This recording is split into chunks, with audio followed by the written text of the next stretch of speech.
Hello guys! Welcome to the Ocean Park. This is Mary Grace Real, OFW ng Hong Kong. Andito ako ngayon sa Ocean Park para i-celebrate ang birthday ko. Dito kasi sa Hong Kong ay binibigyan ng free ticket entrance ang mga OFW. Na kahit malayo man kami sa aming mga pamilya, ay pwede pa rin kami magsaya. Ang pinakauna ko nga pinasok dito ay itong Grand Aquarium.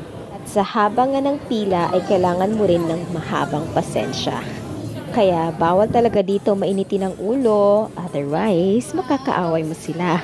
Joke! Ayan, excited na nga ang inyong kakunyang. At dahil nga, after 7 years ay nakabalik na ulit ako dito sa Ocean Park. Dahil andito na nga ako sa loob ng Grand Aquarium ng Ocean Park, ay hindi pwedeng ako lang ang masaya. Kaya ipapasilip ko sa inyo ang iba't ibang bahagi ng Grand Aquarium. Ito nga palang pinapasukan ko ngayon ay ikalawang bahagi ng Grand Aquarium.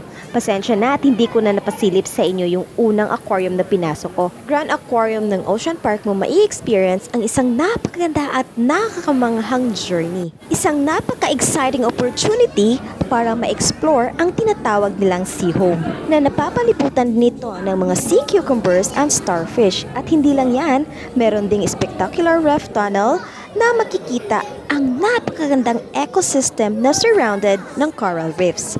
From the shore to the darkest depths of the ocean, dito mo makikita ang different kinds of fishes in different species. Ayan, parang na rin akong species. Natatawa na lang ako kasi sa sobrang dilim sa loob ay hindi na ako nakikita. Kaya tara, samahan niyo ako at panuorin natin ang ganda ng kalikasan.